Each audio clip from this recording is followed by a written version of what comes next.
Why did God let an entire generation die just 11 days away from their promised land? What made the ground literally open its mouth and swallow people whole? How does a talking donkey change the fate of a nation? And why is the fourth book of the Bible called Numbers when it contains some of the most supernatural events in Scripture? These aren't just ancient mysteries. They're keys to understanding how God operates in our world today.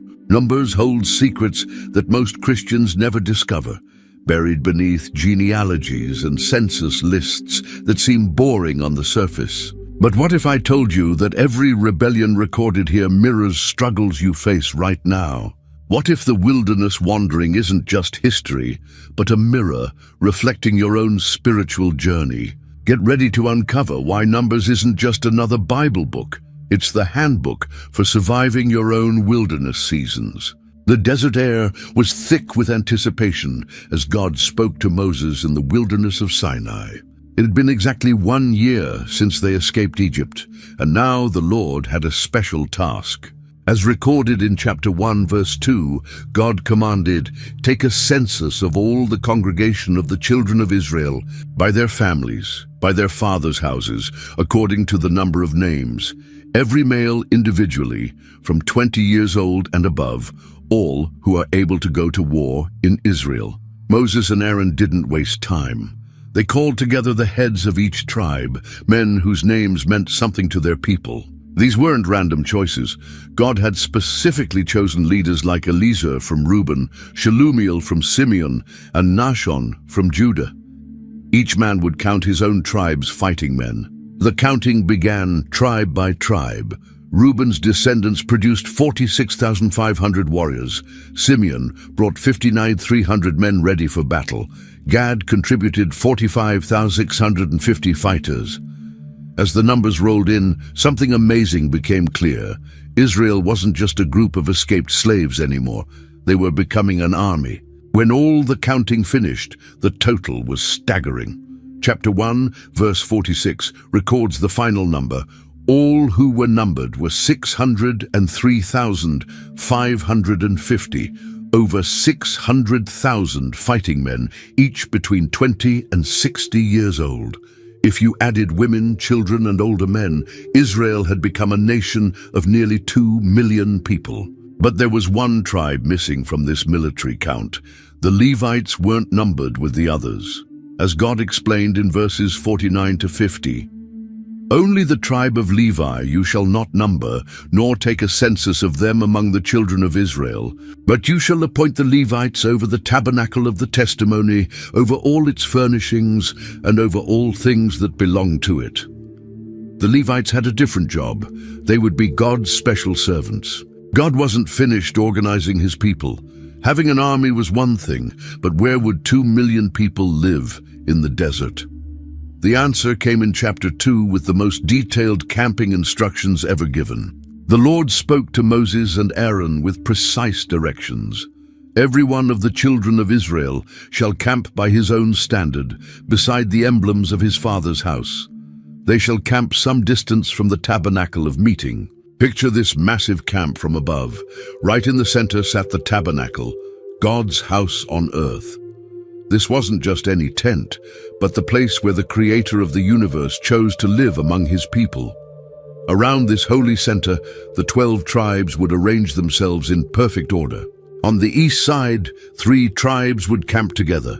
Judah would lead with 74,600 men, followed by Issachar with 54,400, and Zebulun with 57,400.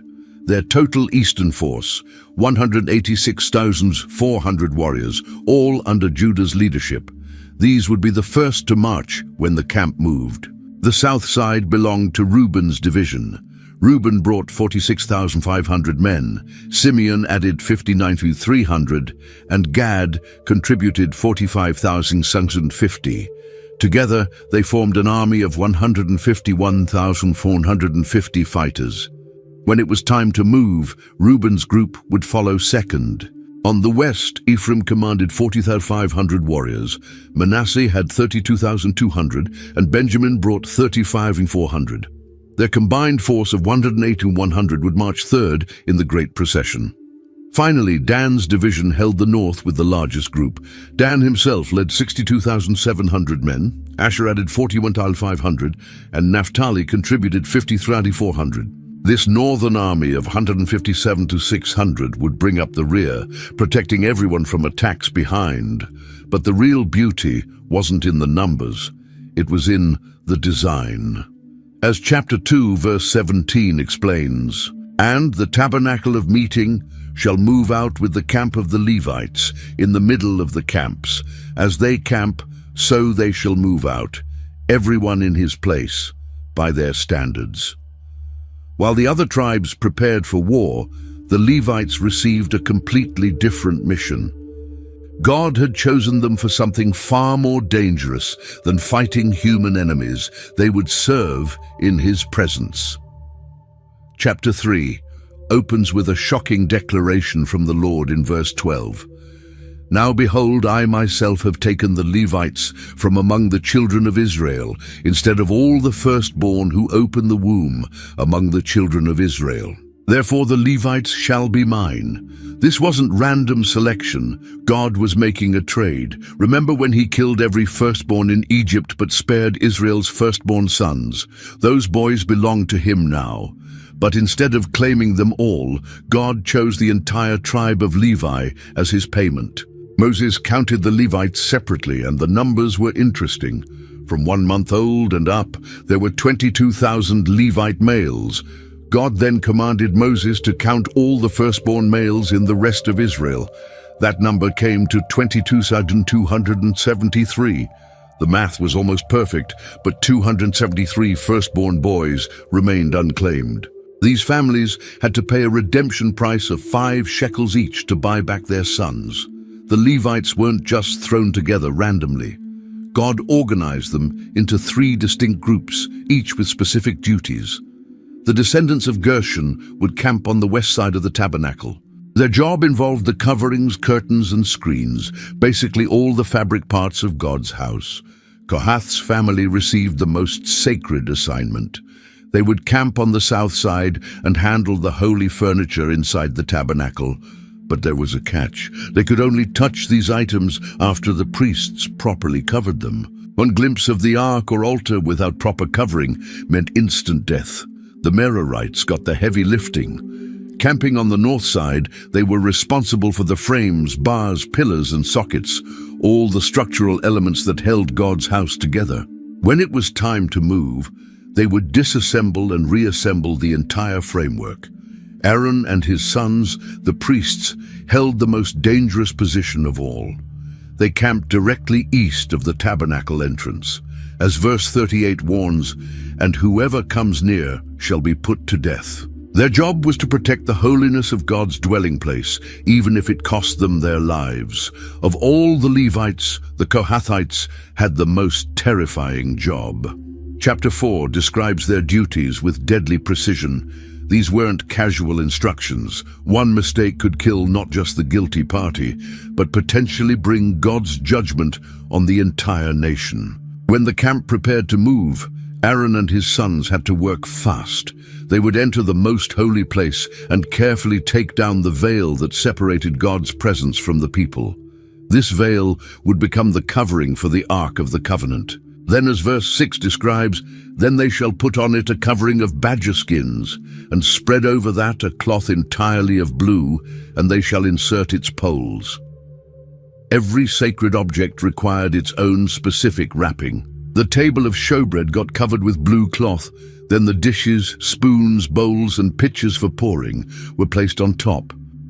A scarlet cloth went over everything, followed by badger skins, and finally the carrying poles were inserted.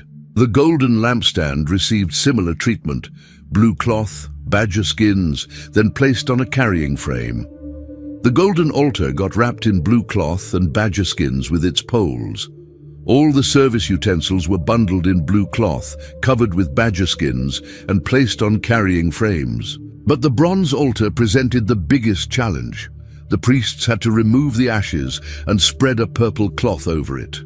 Then all the altar's tools, the pans, forks, shovels, and basins, were placed on top, covered with badger skins and fitted with carrying poles. Only after this careful preparation could the Kohathites approach. Chapter 4, verse 15 makes their situation crystal clear.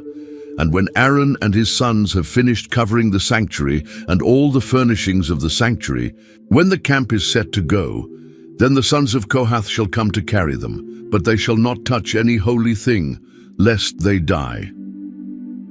The Kohathites numbered 2,750 men between ages 30 and 50, all in their prime. But their strength meant nothing if they made one wrong move.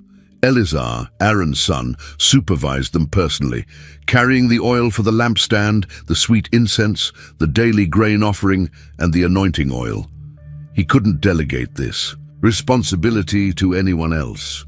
Living in God's presence required more than just organization. It demanded purity.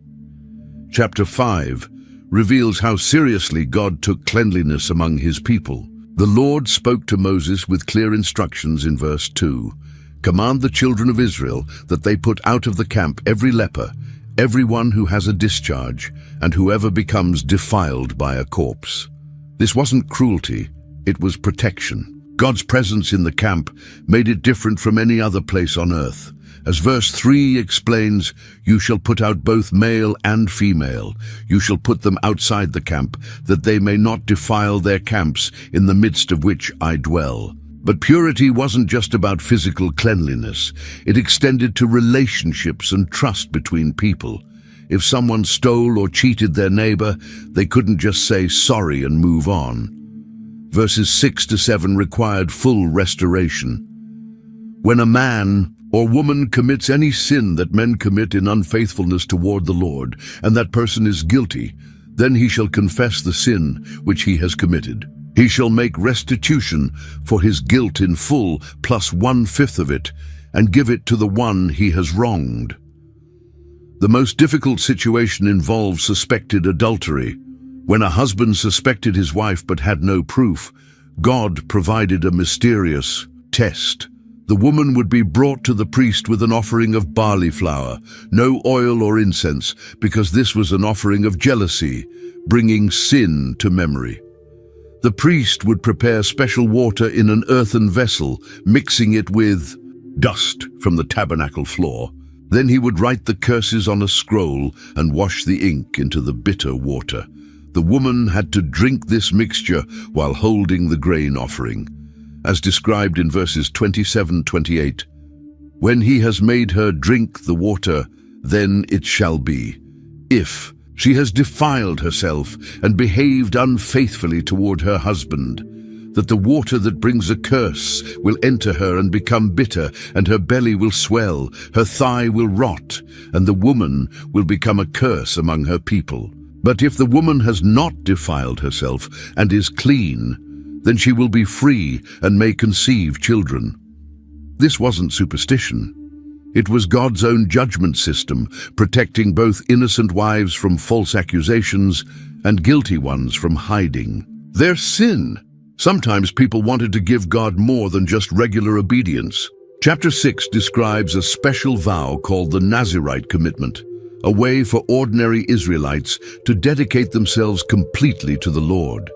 As verses 2-3 explain, when either a man or woman consecrates an offering to take the vow of a Nazirite, to separate himself to the Lord, he shall separate himself from wine and similar drink.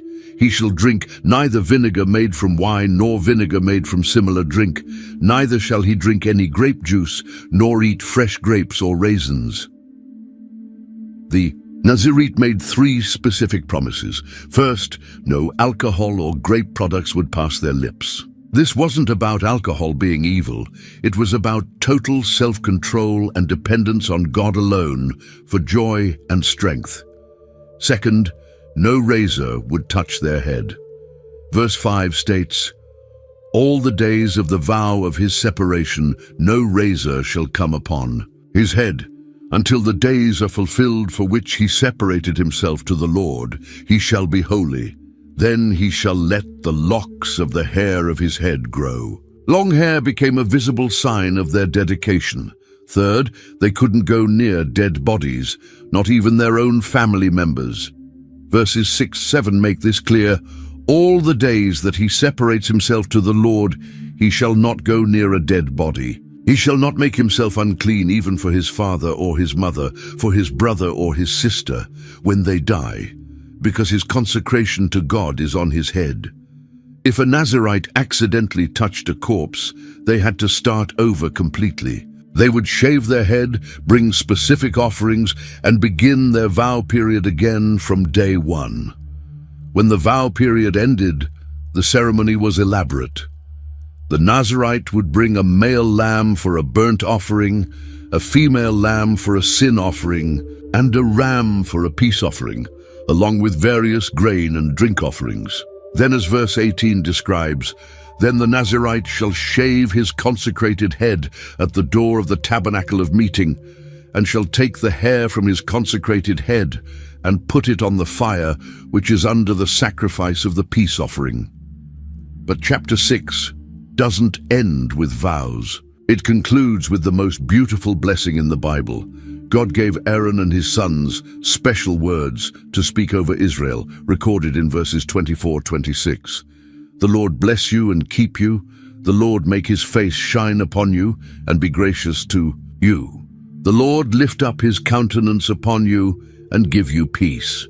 When the tabernacle was finally complete and anointed, something wonderful happened.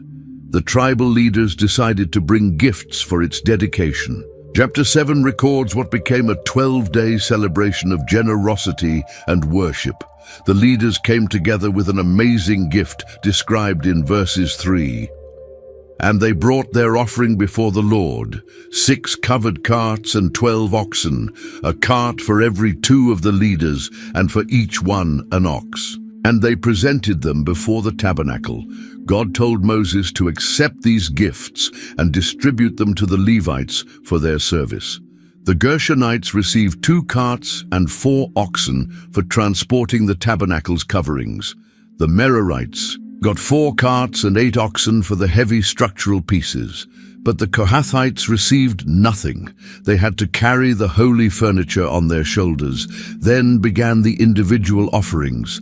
Each tribal leader brought identical gifts, but God recorded every single day separately. Nashon of Judah went first on day 1, with his offering detailed in verses 13-17. His offering was 1 silver platter, the weight of which was 130 shekels, and 1 silver bowl of 70 shekels, according to the shekel of the sanctuary, both of them full of fine flour mixed with oil as a grain offering, 1 gold pan of 10 shekels, full of incense, 1 young bull, 1 ram, and 1 male lamb in its first year as a burnt offering, 1 kid of the goats as a sin offering, and as the sacrifice of peace offerings, 2 oxen, 5 rams, 5 male goats, and 5 male lambs in their first year. Day after day, each leader brought the exact same gifts. Nethanel of Issachar on day 2, Eliab of Zebulun on day 3, Elizur of Reuben on day 4. The pattern continued for all 12 tribes, with God carefully recording each leader's name and offering. Some might ask why God bothered writing down the same list 12 times. The answer reveals something beautiful about his character. Each tribe's worship mattered individually to him. He didn't see a mass offering. He saw Shelumiel's heart, Eliasaf's devotion, Elishama's worship. The final totals were impressive. 12 silver platters, 12 silver bowls, 12 gold pans, 24 bulls, 60 rams, 60 male goats, and 60 male lambs for burnt offerings. 12 kids of goats for sin offerings, and for peace offerings, 24 oxen, 60 rams, 60 male goats, and 60 male lambs.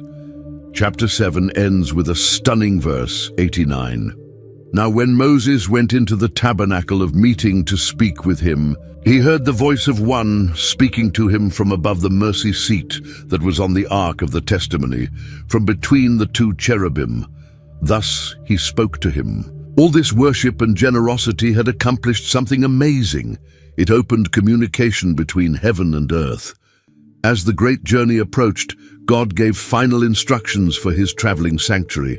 Chapter 8 begins with directions for Aaron about the lampstand. When you arrange the lamps, the 7 lamps shall give light in front of the lampstand. This wasn't just about providing light, it was about maintaining God's presence among his people. The Levites still needed one more ceremony before they could serve. God commanded a special purification ritual described in verses 6 to 7. Take the Levites from among the children of Israel and cleanse them ceremonially. Thus you shall do to them to cleanse them. Sprinkle water of purification on them, and let them shave all their body, and let them wash their clothes, and so make themselves clean. The ceremony was public and dramatic. All Israel gathered as the Levites were presented before the tabernacle. The people laid hands on the Levites, symbolically giving them to God. Then Aaron offered the Levites as a wave offering, lifting them up before the Lord. This wasn't just ritual, it was a complete transfer of ownership. God explained his reasoning in verses 16 to 18. For they are wholly given to me from among the children of Israel. I have taken them for myself instead of all who open the womb, the firstborn of all the children of Israel. For all the firstborn among the children of Israel are mine, both man and beast. On the day that I struck all the firstborn in the land of Egypt, I sanctified them to myself. I have taken the Levites instead of all the firstborn of the children of Israel. The Levites would serve from age 25 to 50. After 50, they could assist their brothers, but couldn't do the heavy work anymore. This showed God's concern for both his service and his servants' well-being. Chapter 9 brings us to their first Passover in the wilderness. It was the 14th day of the first month, exactly 1 year after their escape from Egypt, as verse 5 records, "And they kept the Passover on the 14th day of the first month at twilight in the wilderness of Sinai, according to all that the Lord commanded Moses, so the children of Israel did. But some men had a problem. They were ceremonially unclean because they had touched dead bodies, so they couldn't participate in Passover. They came to Moses asking what to do. Moses took their question directly to God, who gave a wonderful answer in verses 10 to 11. If any one of you or your posterity is unclean because of a corpse or is far away on a journey, he may still keep the Lord's Passover. On the 14th day of the second month at twilight they may keep it. This revealed God's heart. He wanted everyone to remember their deliverance, even those who faced unavoidable obstacles. Finally, God provided the ultimate guidance system. The cloud that had covered the tabernacle during its construction now became their traveling companion. Verses 21-22 describe how it worked. So it was, when the cloud remained only from evening until morning. When the cloud was taken up in the morning, then they would journey, whether by day or by night. Whenever the cloud was taken up, they would journey, whether it was 2 days, a month, or a year that the cloud remained above the tabernacle. The children of Israel would remain encamped and not journey. But when it was taken up, they would journey. 2 million people would move when God moved and stop when God stopped. Their schedule belonged entirely to him. The moment had finally arrived. After a full year at Mount Sinai, God was ready to move his people toward the Promised Land. But first, he gave Moses one more set of instructions. Chapter 10 opens with the Lord commanding, "Make 2 silver trumpets for yourself. You shall make them of hammered work. You shall use them for calling the congregation and for directing the movement of the camps." These weren't ordinary horns. The silver trumpets would become the communication system for 2 million people. 1 long blast meant gather for assembly. 2 long blasts meant everyone should pack up and get ready to march. Different trumpet sounds would signal which tribes should move first, second, third, and fourth. Aaron's sons, the priests, would be the only ones allowed to blow these sacred trumpets. As verse 8 explains, "The sons of Aaron, the priests, shall blow the trumpets, and these shall be to you as an ordinance forever throughout your generations." On the 20th day of the second month of the second year, something incredible happened. The cloud that had rested over the tabernacle for so long finally lifted. Verse 11 records this historic moment. Now it came to pass on the 20th day of the second month, in the second year, that the cloud was taken up from above the tabernacle of the testimony. The massive migration began exactly as planned. Judah's standard moved out first, leading the eastern division. Behind them came the Gershonites and Merarites, carrying the tabernacle framework. Then Reuben's standard advanced with the southern division. Next came the most sacred part. The Kohathites marched, carrying the holy furniture on their shoulders. The ark, the altar, the lampstand, all carefully wrapped. Ephraim's standard followed with the western division. Finally, Dan's division brought up the rear, serving as the rear guard for the entire congregation. As the ark moved forward, Moses would cry out the words recorded in verse 35. "Rise up, O Lord, let your enemies be scattered, and let those who hate you flee before you." And when the ark rested, he would say, "Return, O Lord, to the many thousands of Israel." The honeymoon didn't last long. After just 3 days of traveling, the people started complaining. Chapter 11, verse 1 tells us what happened. Now, when the people complained, it displeased the Lord, for the Lord heard it, and his anger was aroused. So the fire of the Lord burned among them, and consumed some in the outskirts of the camp. This wasn't just grumbling. It was the beginning of a pattern that would define Israel's wilderness experience. The people had God's presence in the cloud, his provision of manna every morning, his protection from enemies, and his clear guidance. But instead of gratitude, they chose complaint. The fire stopped only when the people cried out to Moses, and Moses prayed to the Lord. They named that place Taberah, which means burning. But the complaining wasn't over. Soon a group of people started craving meat. Verse 4 describes how it spread. Now the mixed multitude who were among them yielded to intense craving. So the children of Israel also wept again and said, "Who will give us meat to eat?" They remembered the food they had in Egypt, the fish, cucumbers, melons, leeks, onions, and garlic. They conveniently forgot about the slavery, the beatings, and the murder of their children. All they could think about was the taste of meat. Moses heard the people weeping throughout their families, every man at his tent door, the sound of all. That crying and complaining overwhelmed him. In verses 11-12, Moses poured out his heart to God. "Why have you afflicted your servant? And why have I not found favor in your sight, that you have laid the burden of all these people on me?" God's answer was gracious. He told Moses to gather 70 elders, and he would take some of the spirit that was on Moses and put it on them to help carry the burden of leadership. But for the meat problem, God had a different solution.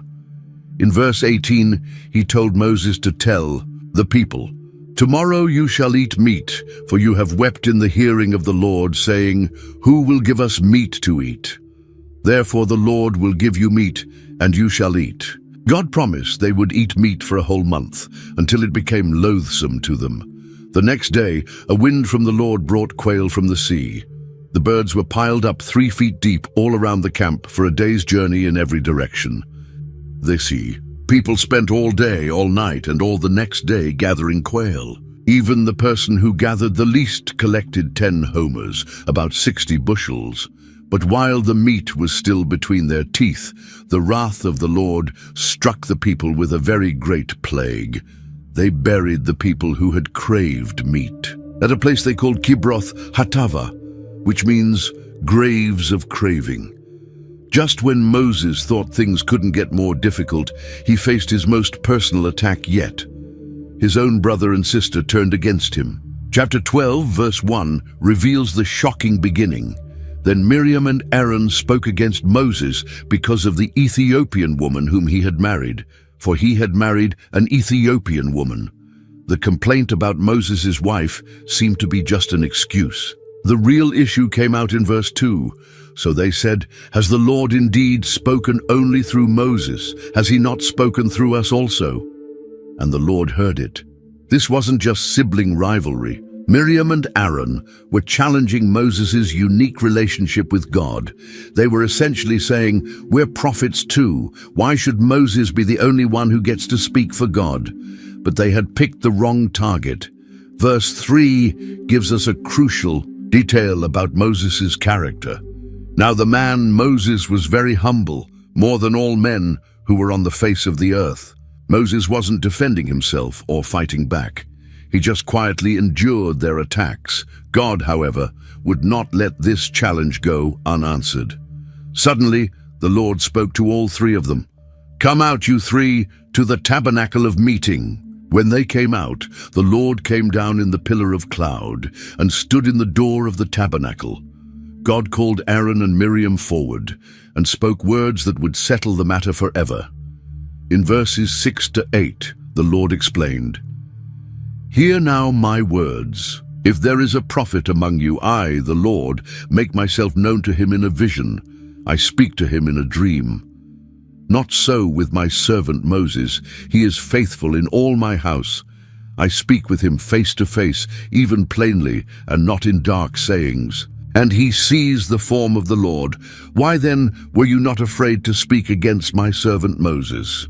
The anger of the Lord was aroused against them, and when the cloud departed from above the tabernacle, something terrible had happened. Miriam had become leprous, as white as snow. Aaron looked at her and immediately understood the severity of their sin. Aaron turned to Moses and begged, "Oh my Lord, please do not lay this sin on us, in which we have done foolishly and in which we have sinned." Moses immediately cried out to the Lord, "Please heal her, O God, I pray." His response showed no bitterness or revenge, just love for his sister, but God's justice required consequence. The Lord told Moses in verse 14, "If her father had but spit in her face, would she not be shamed 7 days?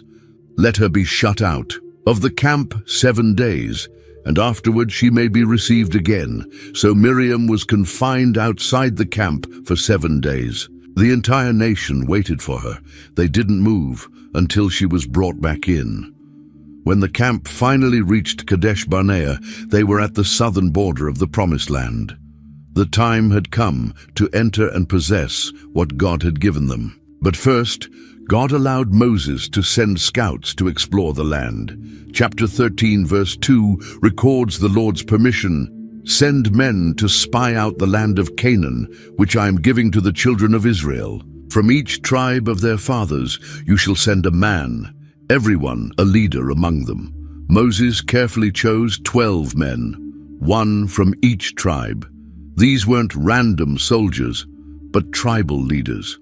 From Judah came Caleb. From Ephraim came Joshua, whom Moses had renamed from Hosea, meaning salvation, to Joshua, meaning the Lord saves. Moses gave them specific instructions in verses 17 to 20. "Go up this way into the south, and go up to the mountains, and see what the land is like, whether the people who dwell in it are strong or weak, few or many, whether the land they dwell in is good or bad, whether the cities they inhabit are like camps or strongholds, whether the land is rich or poor, and whether there are forests there or not. Be of good courage, and bring some of the fruit of the land." It was the season of the first ripe grapes, perfect timing for gathering evidence of the land's richness. The 12 spies spent 40 days exploring from the wilderness of Zin in the south all the way to Rehob, near Hamath in the north. In the valley of Eshcol, they found grapes so large that it took 2 men to carry one cluster on a pole between them. They also gathered pomegranates and figs as proof of the land's abundance. After 40 days, they returned to Kadesh Barnea, where all Israel waited for their report. Verse 27 records their unanimous agreement about one thing. "We went to the land where you sent us. It truly flows with milk and honey, and this is its fruit." The fruit spoke for itself. Massive grapes, perfect pomegranates, delicious figs. God had told the truth about giving them a good land, but then came the word that changed everything. Nevertheless, 10 of the spies continued in verse 28. Nevertheless, the people who dwell in the land are strong, the cities are fortified, and very large. Moreover, we saw the descendants of Anak there, but Caleb had heard enough. Verse 30 shows his bold response. Then Caleb quieted the people before Moses and said, "Let us go up at once and take possession, for we are well able to overcome it." The 10 spies immediately contradicted him. "We are not able to go up against the people, for they are stronger than we."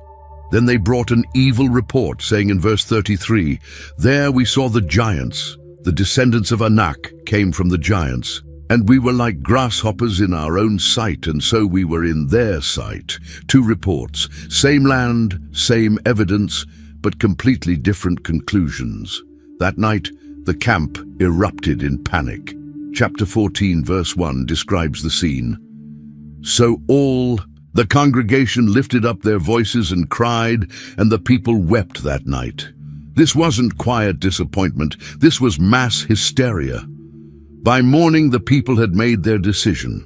Verse 2 records their shocking words, "And all the children of Israel complained against Moses and Aaron.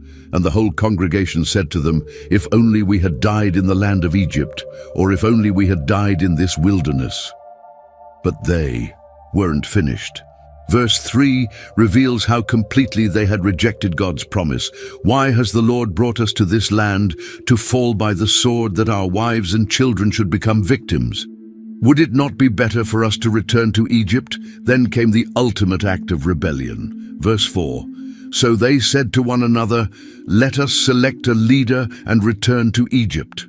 They were ready to abandon Moses, abandon God's promise, and march back into slavery. Moses and Aaron fell on their faces before all the assembly. Joshua and Caleb tore their clothes and spoke desperately to the people in verses 7 to 9. "The land we passed through to spy out is an exceedingly good land. If the Lord delights in us, then he will bring us into this land and give it to us, a land which flows with milk and honey. Only do not rebel against the Lord, nor fear the people of the land, for they are our bread. Their protection has departed from them, and the Lord is with us. Do not fear them." But the congregation was beyond reason. They picked up stones to throw at Joshua and Caleb. At that moment, the glory of the Lord appeared in the tabernacle before all Israel. God spoke to Moses with words that shook the foundation of everything. "How long will these people reject me? And how long will they not believe me, with all the signs which I have performed among them? I will strike them with the pestilence and disinherit them, and I will make of you a nation greater and mightier than they." Moses interceded for the people, reminding God of his reputation among the nations. In verse 19, Moses pleaded, "Pardon the iniquity of this people, I pray, according to the greatness of your mercy, just as you have forgiven this people from Egypt even until now." God answered, "I have pardoned according to your word." But his mercy came with devastating justice. In verses 22-23, the Lord declared, "Because all these men who have seen my glory and the signs which I did in Egypt and in the wilderness, and have put me to the test now these 10 times, and have not heeded my voice, they certainly shall not see the land of which I swore to their fathers, nor shall any of those who rejected me see it." Every person 20 years old and above who had participated in the rebellion would die in the wilderness. They would wander for 40 years, 1 year for each day the spies had explored the land, until their bodies fell in the desert. Only Caleb and Joshua would enter the promised land. The 10 spies who brought the evil report died immediately by plague before the Lord. Even as God pronounced judgment on the rebellious generation, he did something remarkable. Chapter 15 begins with these hopeful words, "And the Lord spoke to Moses, saying, 'Speak to the children of Israel, and say to them, when you have come into the land you are to inhabit, which I am giving to you.'" Notice that God didn't say, "If you enter the land," but "when you enter the land." Despite their rebellion, despite the 40-year delay, God's promises remained unchanged. He would still give them the land, just not to this generation. God gave detailed instructions for offerings they would make once they settled in the Promised Land. These laws covered grain offerings, drink offerings, and sacrifices for various occasions. Each instruction was a reminder that God's plan would continue even though the current generation had disqualified themselves. The chapter also addresses unintentional sins and provides ways for the community to make things right with God. But it also deals harshly with deliberate rebellion. Verses 30-31 make this clear. But the person who does anything presumptuously, whether he is native-born or a stranger, that one brings reproach on the Lord, and he shall be cut off from among his people. Because he has despised the word of the Lord and has broken his commandment, that person shall be completely cut off. His guilt shall be upon him. To illustrate this principle, the chapter records an incident where a man was found gathering sticks on the Sabbath. The people brought him to Moses and Aaron, uncertain what to do. God's answer was swift. The man was to be stoned to death. This wasn't cruelty. It was a demonstration that some sins have permanent consequences. Finally, God commanded the people to make tassels on the corners of their garments with blue threads. Verse 39 explains the purpose. And you shall have the tassel, that you may look upon it, and remember all the commandments of the Lord and do them, and that you may not follow the harlotry to which your own heart and your own eyes are inclined. If Israel thought their troubles were over, they were wrong. Chapter 16 introduces us to Korah, a Levite who had grown tired of his assigned role. Along with Dathan, Abiram, and On from the tribe of Reuben, Korah gathered 250 well-known leaders of the congregation for a direct challenge to Moses and Aaron. Verse 3 records their accusation. They gathered together against Moses and Aaron and said to them, "You take too much upon yourselves, for all the congregation is holy, every one of them, and the Lord is among them. Why then do you exalt yourselves above the assembly of the Lord?" This wasn't just about leadership roles, it was about the very nature of holiness and authority. Korah was essentially arguing that everyone was equally holy, so why should Moses and Aaron have special positions? When Moses heard this, he fell on his face. Then he spoke to Korah and his followers. "Tomorrow morning the Lord will show who is his and who is holy, and will cause him to come near to him. That one whom he chooses, he will cause to come near to him." Moses proposed a test. Korah and his 250 followers should take censers, put fire and incense in them, and present themselves before the Lord. God would make it clear who he had chosen for the priesthood. Moses then confronted Korah directly in verses 9 to 10. "Is it a small thing to you that the God of Israel has separated you from the congregation of Israel to bring you near to himself, to do the work of the tabernacle of the Lord, and to stand before the congregation to serve them? And he has brought you near to himself, you and all your brethren, the sons of Levi, with you, and are you seeking the priesthood also?" As for Dathan and Abiram, they refused to even come when Moses called them. They sent back a sarcastic message. In verse 14, "Moreover, you have not brought us into a land flowing with milk and honey, nor given us inheritance of fields and vineyards. Will you put out the eyes of these men? We will not come up." This made Moses very angry. He told the Lord, "Do not respect their offering. I have not taken one donkey from them, nor have I hurt one of them." The next morning, Korah gathered all the congregation against Moses and Aaron at the door of the tabernacle. Suddenly, the glory of the Lord appeared to all the congregation. God spoke to Moses and Aaron, "Separate yourselves from among this congregation, that I may consume them in a moment." But Moses and Aaron fell on their faces and cried out, "O God, the God of the spirits of all flesh, shall one man sin, and you be angry with all the congregation?" God told them to have the people move away from the tents of Korah, Dathan, and Abiram.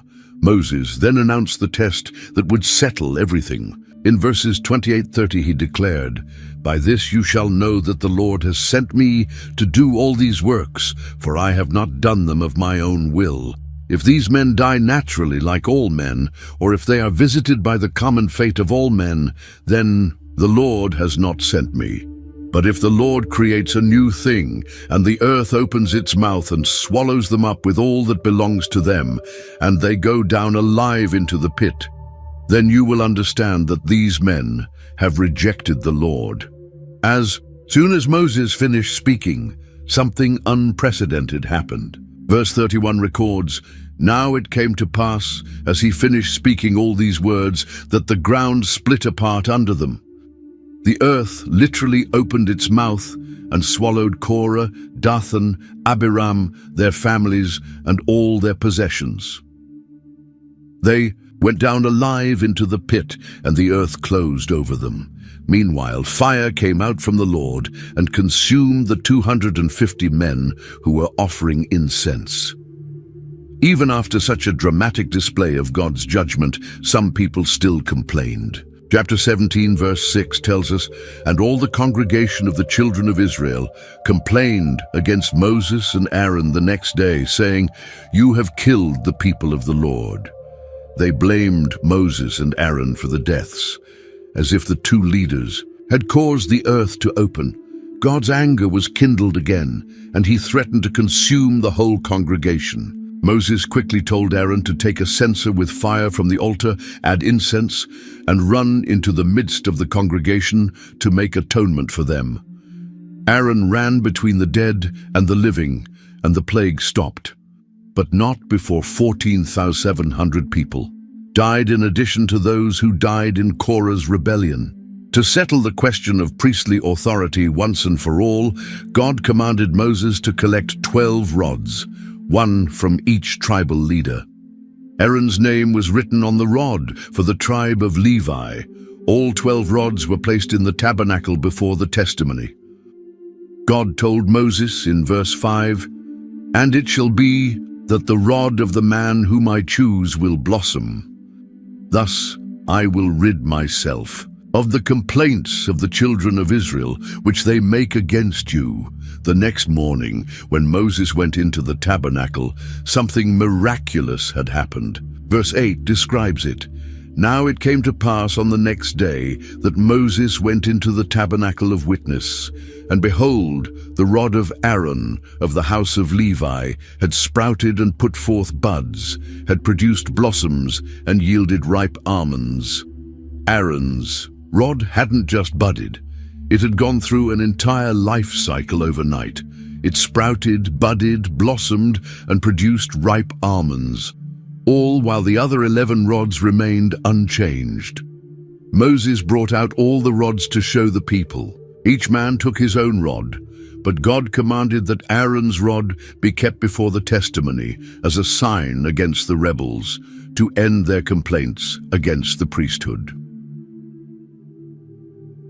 Chapter 18 then establishes the duties and privileges of the priests and Levites. Permanently, Aaron and his sons would bear the iniquity of the sanctuary and the priesthood. The Levites would join them in their duties, but could not come near the articles of the sanctuary or the altar, lest they die. God also established the priests' and Levites' inheritance. They would receive no land in Israel, but instead would be supported by the tithes and offerings of the people. As verse 20 states, "You shall have no inheritance in their land, nor shall you have any portion among them. I am your portion and your inheritance among the children of Israel." Death was everywhere in the wilderness. With 2 million people living together, someone died almost every day. But there was a problem. Anyone who touched a dead body became unclean and couldn't participate in worship or community life. God had a solution, but it was unlike anything else in Scripture. Chapter 19 opens with the Lord speaking to Moses and Aaron. This is the ordinance of the law, which the Lord has commanded, saying, Speak to the children of Israel, that they bring you a red heifer without blemish, in which there is no defect, and on which a yoke has never come. This wasn't just any cow. The heifer had to be completely red, not a single hair of any other color. It had to be perfect, without any physical defects, and it could never have worked, never had a yoke on. Its neck. Finding such an animal was extremely rare. When they found the right heifer, something strange happened. Verse 3 explains, You shall give it to Eleazar the priest, that he may take it outside the camp, and it shall be slaughtered before him. Notice it wasn't Aaron who handled this. It was his son Eleazar. The high priest couldn't be involved, because this ceremony would make him temporarily unclean. Eleazar would take some of the heifer's blood on his finger and sprinkle it 7 times toward the front of the tabernacle. Then the entire heifer would be burned, skin, flesh, blood, and waste everything together.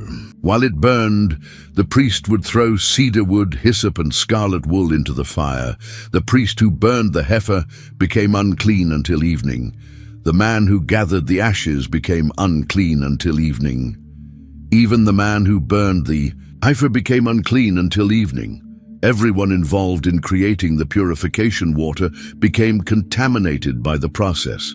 But here's the amazing part. The ashes from this one red heifer could purify thousands of people. Verse 9 describes what happened next.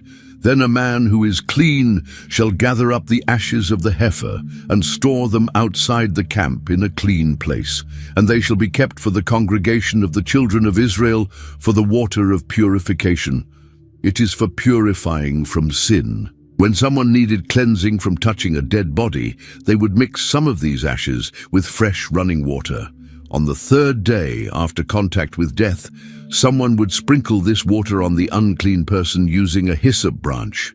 They would repeat the process on the 7th day. After that, the person would wash their clothes, bathe, and be clean by evening.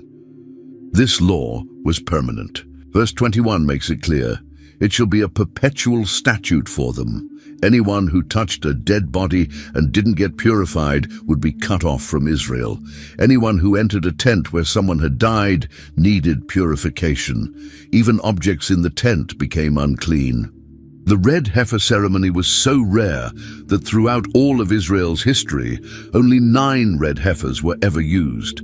The ashes from one ceremony could last for generations, making this one of the most mysterious and precious rituals in all of Scripture.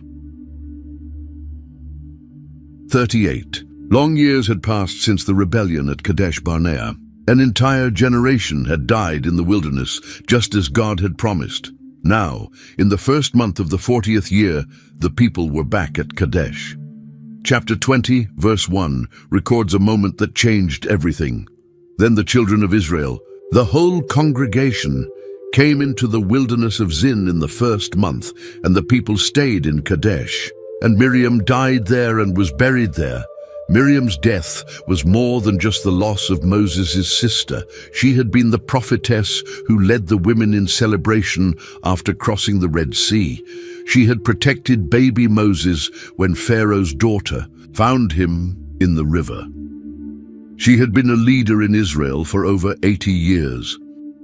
But something strange happened immediately after Miriam died. Verse 2 tells us, Now there was no water for the congregation, so they gathered together against Moses and Aaron. The timing wasn't a coincidence. Many believe that the rock that had followed them through the wilderness, providing water wherever they camped, had been connected to Miriam's intercession. The people were desperate and angry. They confronted Moses and Aaron with bitter words. In verse 4, Why have you brought up the assembly of the Lord into this wilderness, that we and our animals should die here? They complained that this wasn't a place for grain, figs, vines, or pomegranates. Most importantly, there was no water to drink. Moses and Aaron went to the door of the tabernacle and fell on their faces. The glory of the Lord appeared to them, and God spoke to Moses with specific instructions in verse 8. Take the rod, you and your brother Aaron, gather the congregation together. Speak to the rock before their eyes, and it will yield its water. Thus you shall bring water for them out of the rock, and give drink to the congregation and their animals." Moses took the rod from before the Lord as he was commanded. He and Aaron gathered the assembly before the rock. But then Moses did something that would cost him everything. Verse 10 records his words, "Hear now, you rebels. Must we bring water for you out of this rock?" Notice what happened. God had said, "Speak to the rock," but Moses was speaking to the people instead. He was angry, frustrated after 40 years of leading complainers. And then, instead of speaking to the rock as God commanded, verse 11 tells us, "Then Moses lifted his hand and struck the rock twice with his rod, and water came out abundantly, and the congregation and their animals drank." The water came anyway. God's mercy provided for the people even when his servant disobeyed. But there would be consequences. Verse 12 records God's judgment. "Then the Lord spoke to Moses and Aaron, because you did not believe me, to hallow me in the eyes of the children of Israel. Therefore you shall not bring this assembly into the land which I have given them." Moses had represented God incorrectly before the people. Instead of showing God's power through simple obedience, he had acted in anger and taken credit for the miracle. This single moment of frustration would keep him from entering the promised land.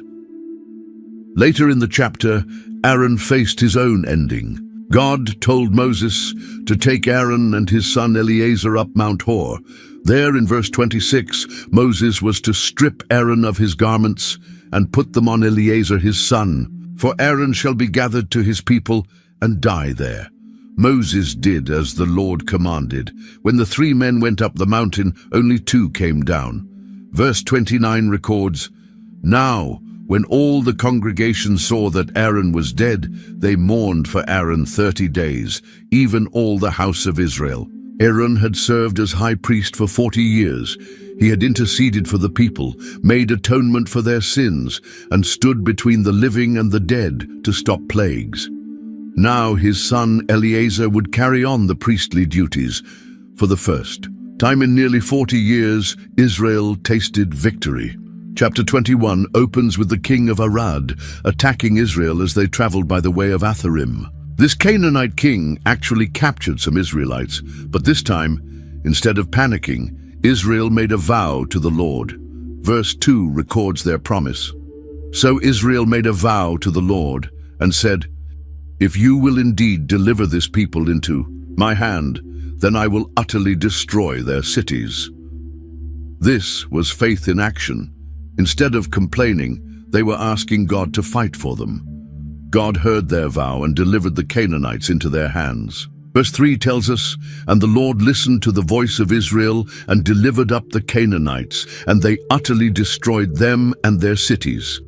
So the name of that place was called Hormah. But old habits die hard.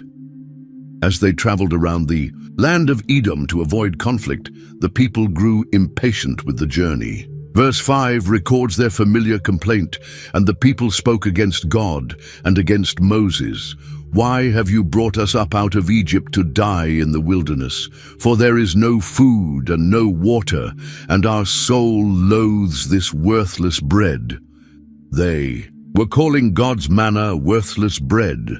After 40 years of supernatural provision, they still weren't satisfied. This time, God's response was swift and terrifying. Verse 6 tells us, "So the Lord sent fiery serpents among the people, and they bit the people, and many of the people of Israel died." These weren't ordinary snakes. The Hebrew word seraph means burning, suggesting these serpents had a fiery, burning bite that brought agonizing death. The people quickly realized their sin and came to Moses with an urgent plea in verse 7. "We have sinned, for we have spoken against the Lord and against you. Pray to the Lord that he take away the serpents from us." Moses prayed for the people, but God's answer was unexpected. Instead of removing the serpents, the Lord told Moses in verse 8, Make a fiery serpent and set it on a pole. And it shall be that everyone who is bitten, when he looks at it, shall live. Moses made a serpent of bronze and put it on a pole. Verse 9 explains how it worked. So it was, if a serpent had bitten anyone, when he looked at the bronze serpent, he lived. This wasn't magic, it was a test of faith. Those who trusted God's word and looked at the bronze serpent lived. Those who didn't died. The solution seemed too simple. Just look and live. But that was exactly the point. Healing came through faith in God's provision, not through human effort or understanding. After this, Israel continued their journey and won more victories. They defeated Sihon, king of the Amorites, who had refused them passage through his land. Verse 24 records, "Then Israel defeated him with the edge of the sword, and took possession of his land from the Arnon to the Jabbok, as far as the people of Ammon, for the border of the people of Ammon was fortified." They also conquered Og, king of Bashan, described in verse 33 as a giant. Verse 35 tells us the complete victory. So they defeated him, his sons, and all his people, until there was no survivor left him, and they took possession of his land. The new generation was learning to fight and win. The long years of wandering were coming to an end, as Israel camped in the plains of Moab by the Jordan River across from Jericho. Their presence struck fear into the surrounding nations. King Balak of Moab had watched Israel's recent victories against Sihon and Og with growing terror.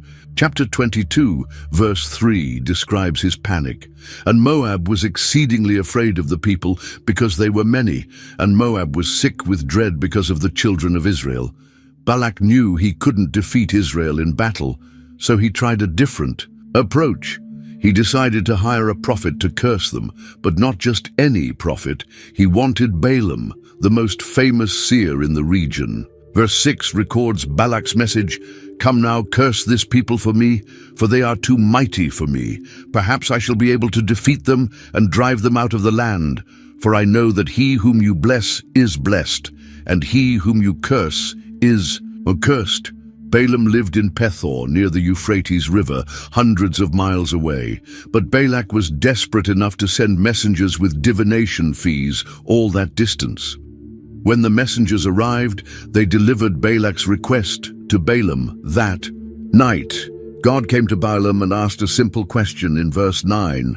"Who are these men with you?" God wasn't asking for information. He was testing Balaam's heart. Balaam explained the situation, and God's answer was clear in verse 12. "You shall not go with them. You shall not curse the people, for they are blessed." The next morning, Balaam sent Balak's messengers away with disappointing news. "Go back to your land, for the Lord has refused to give me permission to go with you." But Balak wasn't giving up. He sent more messengers, this time higher-ranking officials with even greater promises. Verse 17 records Balak's desperate offer, "For I will certainly honor you greatly, and I will do whatever you say to me.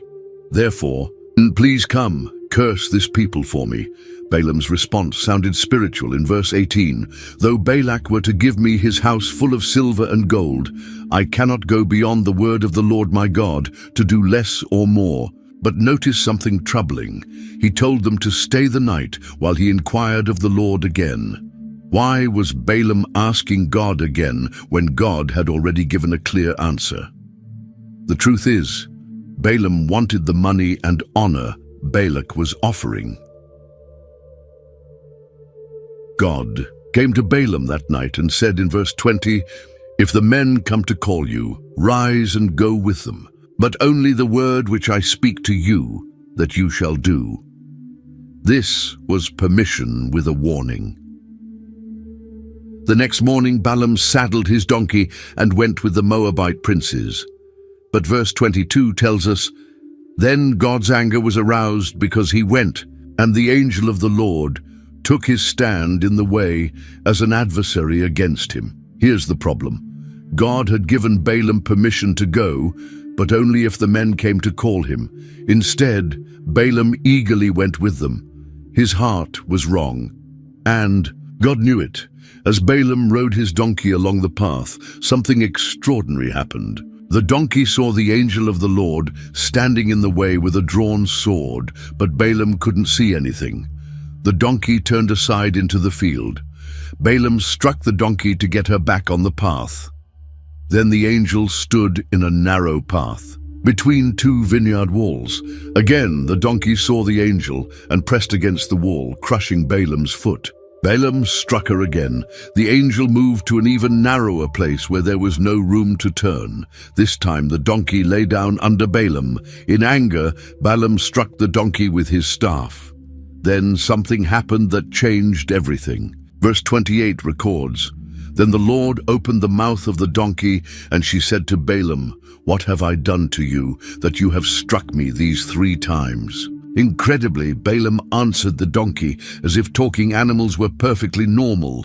He said in verse 29, "Because you have abused me, I wish there were a sword in my hand, for now I would kill you."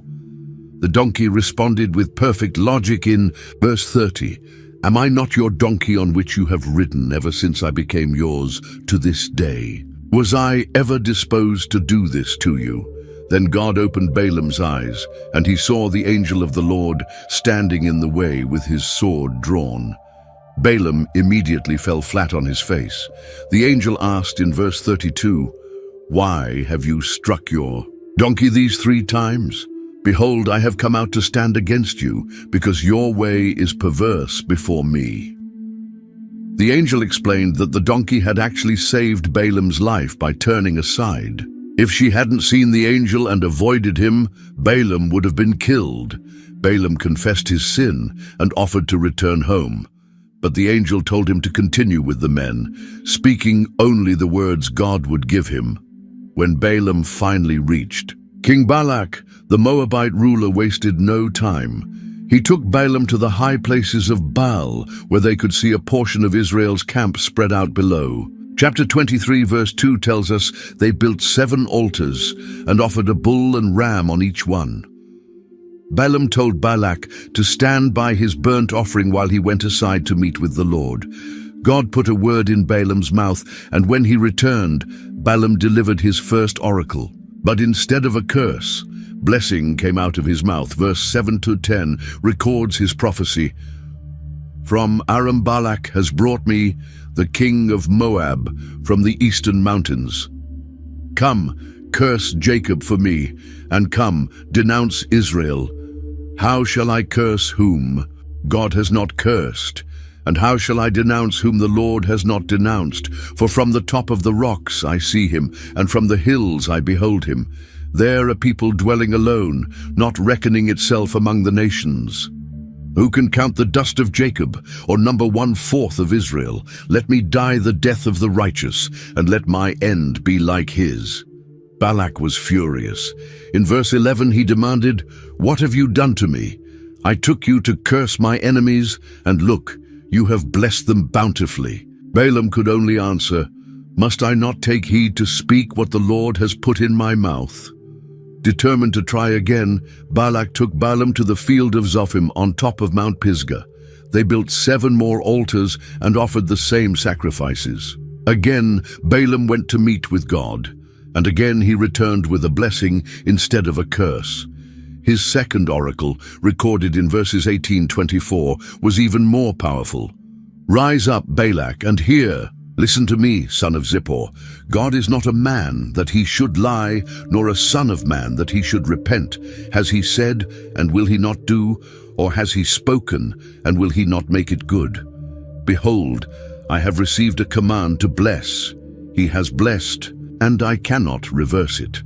Balaam declared that God saw no iniquity in Jacob and no wickedness in Israel. He described Israel as having the strength of a wild ox and predicted their victory over their enemies. Balak was getting desperate. He said to Balaam in verse 25, "Neither curse them at all nor bless them at all." But he decided to try one more location. This time, he took Balaam to the top of Mount Peor that overlooks the wasteland. For the 3rd time, they built 7 altars and offered the same sacrifices. But this time, something different happened. Chapter 24, verse 1 tells us, "Now when Balaam saw that it pleased the Lord to bless Israel, he did not go, as at other times, to seek to use sorcery, but he set his face toward the wilderness. The Spirit of God came upon Balaam, and he delivered his most magnificent oracle yet." Verses 5-9 contain some of the most beautiful poetry in Scripture. "How lovely are your tents, O Jacob, your dwellings, O Israel, like valleys that stretch out, like gardens by the riverside, like aloes planted by the Lord, like cedars beside the waters. He shall pour water from his buckets, and his seed shall be in many waters. His king shall be higher than Agag, and his kingdom shall be exalted. God brings him out of Egypt. He has strength like a wild ox. He shall consume the nations, his enemies. He shall break their bones and pierce them with his arrows. He bows down, he lies down as a lion, and as a lion, who shall rouse him? Blessed is he who blesses you, and cursed is he who curses you." This was too much for Balak. His anger burned against Balaam, and he struck his hands together in frustration. Verse 10 records his angry dismissal. "I called you to curse my enemies, and look, you have bountifully blessed them these 3 times." Balaam reminded Balak that he had warned him he could only speak what God told him to speak, but before leaving, Balaam delivered one final oracle, this one about the distant future. Chapter 24, verses 17-19 contain one of the most famous messianic prophecies in the Old Testament. "I see him, but not now. I behold him, but not near. A star shall come out of Jacob. A scepter shall rise out of Israel, and batter the brow of Moab, and destroy all the sons of tumult. And Edom shall be a possession. Seir also, his enemies, shall be a possession, while Israel does valiantly. Out of Jacob one shall have dominion, and destroy the remains of the city." 4 times Balak had tried to get Balaam to curse Israel. 4 times God had turned the intended curses into magnificent blessings. The prophet who had been hired to destroy Israel had instead prophesied their glorious future. Unable to curse Israel through Balaam's prophecies, the enemy tried a different strategy. If they couldn't destroy Israel through supernatural means, they would corrupt them through moral seduction. Chapter 25, verse 1 records the beginning of disaster. "Now Israel remained in Acacia Grove, and the people began to commit harlotry with the women of Moab." This wasn't just physical immorality, it was spiritual adultery. Verse 2 explains how the seduction worked. "They invited the people to the sacrifices of their gods, and the people ate and bowed down to their gods." The Moabite women lured Israelite men to their religious festivals, where worship involved sexual rituals. Soon Israel was participating in the worship of Baal of Peor, a Moabite god whose worship included prostitution and obscene rites. The Lord's anger was kindled against Israel, and he spoke to Moses with a shocking command in verse 4. "Take all the leaders of the people and hang the offenders before the Lord out in the sun, that the fierce anger of the Lord may turn away from Israel." Moses told Israel's judges, "Every one of you kill his men who were joined to Baal of Peor." Public execution was the only way to stop the spiritual and physical plague that was spreading through the camp. But even as Moses was giving these instructions, something outrageous happened. Verse 6 describes the scene. "And indeed, one of the children of Israel came and presented to his brethren a Midianite woman in the sight of Moses, and in the sight of all the congregation of the children of Israel, who were weeping at the door of the tabernacle of meeting. This man wasn't hiding his sin, he was flaunting it. While the people were mourning and repenting, he boldly brought his Midianite lover right past Moses and into his tent. The man was Zimri, a leader from the tribe of Simeon. The woman was Cosbi, daughter of a Midianite chief. One man couldn't tolerate this open rebellion. Phinehas, son of Eleazar and grandson of Aaron, saw what was happening and took action. Verse 7 tells us, "Now, when Phinehas the son of Eleazar, the son of Aaron the priest, saw it, he rose from among the congregation and took a javelin in his hand.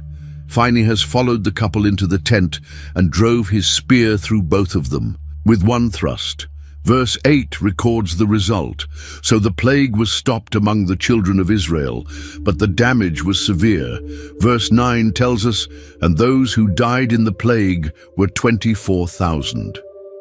This was one of the deadliest judgments. In Israel's wilderness experience, God was so pleased with Phinehas's action that he made a special covenant with him. Verses 12-13 record God's promise.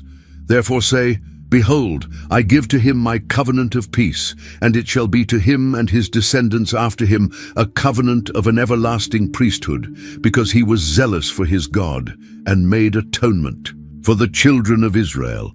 The Lord then revealed the source of this temptation. He told Moses in verse 17, "Harass the Midianites and attack them, for they harassed you with their schemes, by which they seduced you in the matter of Peor and in the matter of Cosbi."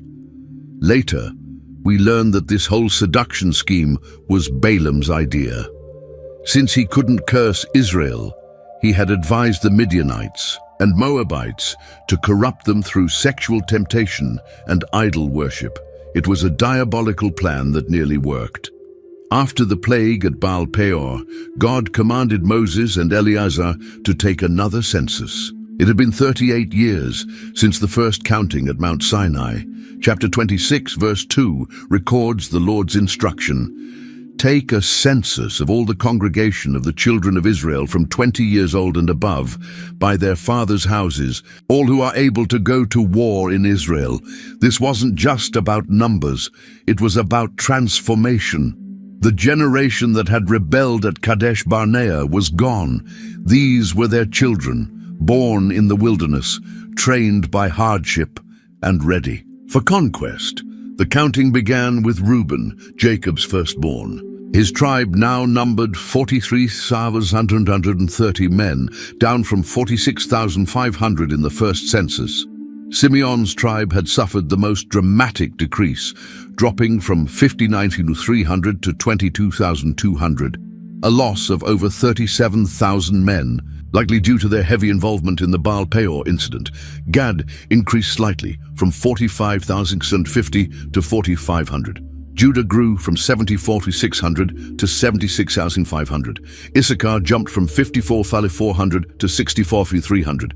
Zebulun rose from 57,400 to 6,500.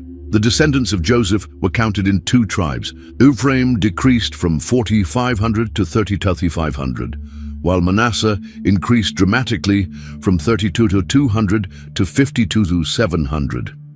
Benjamin grew from 35,400 to 45,600.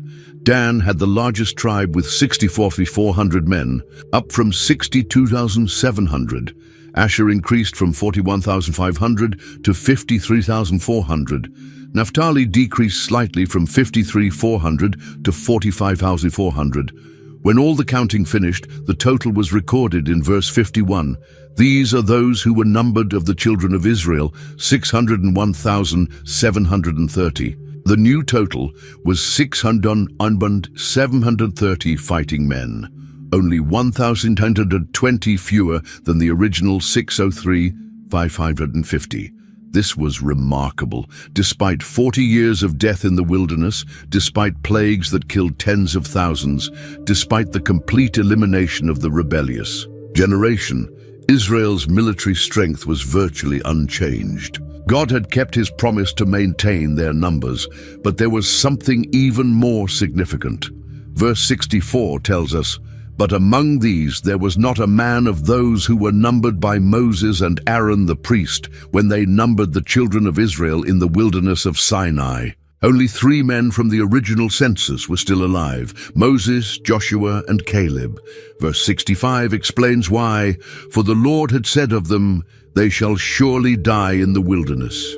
So there was not left a man of them, except Caleb, the son of Jephunneh, and Joshua, the son of Nun. The new generation represented hope. They hadn't been infected by the slave mentality of Egypt. They had grown up knowing God's power and provision. They were ready to trust Him for victory in the promised. Then God also gave instructions about dividing the land. The inheritance would be distributed by lot, but larger tribes would receive larger portions, and smaller tribes would receive smaller portions. This ensured both divine guidance and practical fairness. In the middle of discussions about land inheritance, 5 brave women stepped forward with a problem. Chapter 27, verse 1 introduces them. Then came the daughters of Zelophehad, the son of Hepher, the son of Gilead, the son of Mashir, the son of Manasseh, from the families of Manasseh, the son of Joseph. And these were the names of his daughters: Mahlah, Noah, Hoglah, Milcah, and Tirzah. Their father Zelophehad had died in the wilderness without having any sons. Under current law, this meant his family line would receive no inheritance in the promised land. The daughters presented their case to Moses, Eleazar, the leaders, and all the congregation at the door of the tabernacle. Verse 4 records their argument. Why should the name of our father be removed from among his family because he had no son? Give us a possession among our father's brothers. This wasn't just about land. It was about preserving their father's memory and family name. These women were taking a huge risk. They were challenging established law in front of the entire nation. But they believed their cause was just, and they were willing to stand up for their rights. Moses didn't have an immediate answer, so he did what he always did with difficult cases. He brought their case before the Lord. God's response in verse 7 was swift and favorable. The daughters of Zelophehad speak what is right. You shall surely give them a possession of inheritance among their father's brothers, and cause the inheritance of their father to pass to them. God then established a permanent law for such situations. If a man died without sons, his inheritance would pass to his daughters. If he had no daughters, it would go to his brothers. If he had no brothers, it would go to his father's brothers. If his father had no brothers, it would go to the nearest relative in his family. This was revolutionary for the ancient world. Women's rights were being established in Scripture thousands of years before modern societies would recognize them. But Moses had his own future to consider.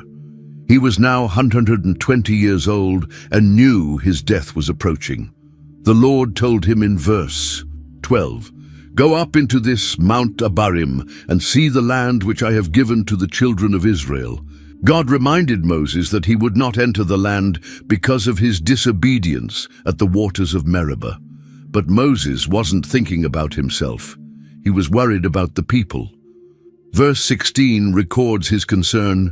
Let the Lord, the God of the spirits, of all flesh, set a man over this congregation. Moses wanted a leader who would go out and come in before them, who would lead them out and bring them in, so God's people wouldn't be like sheep without a shepherd.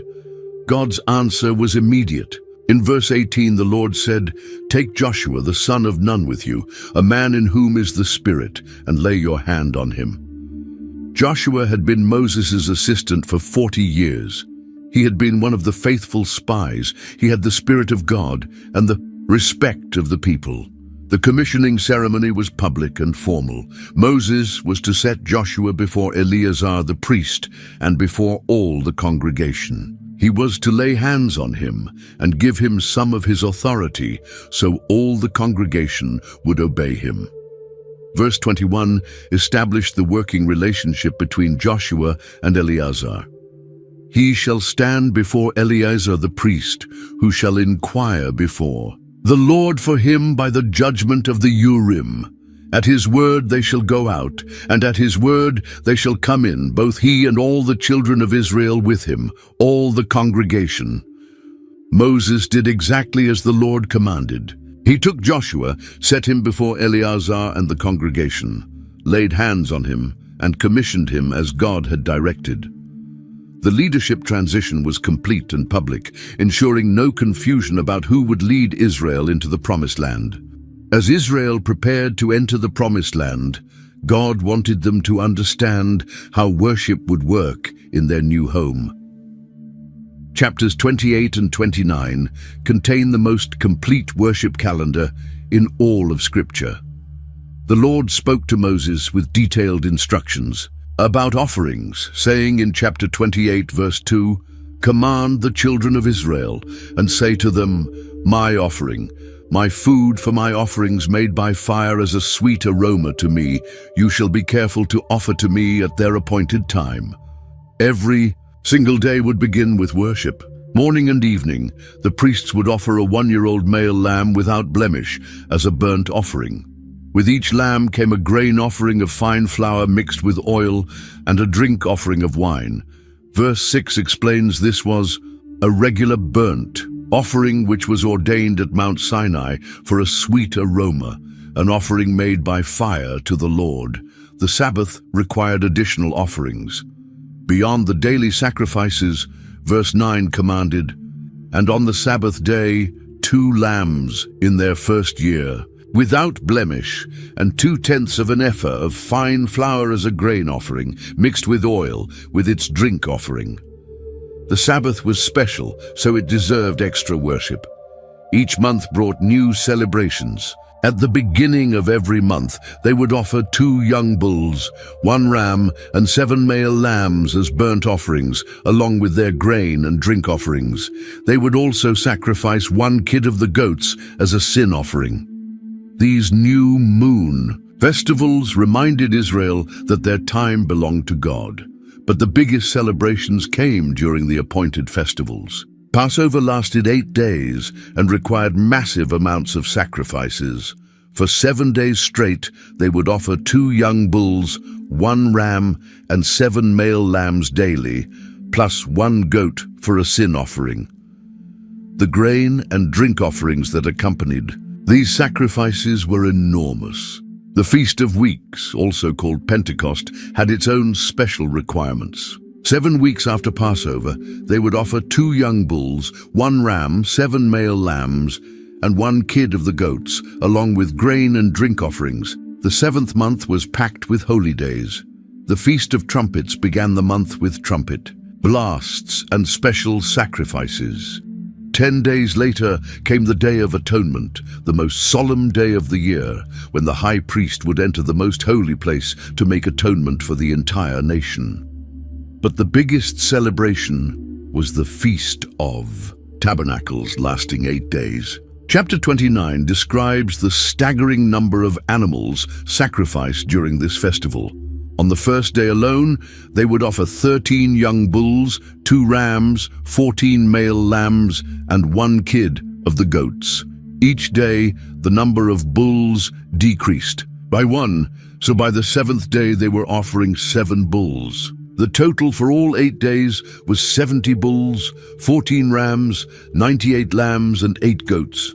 The grain and drink offerings that went with all these animals required hundreds of pounds of flour, gallons of oil, and vast quantities of wine. This wasn't just worship.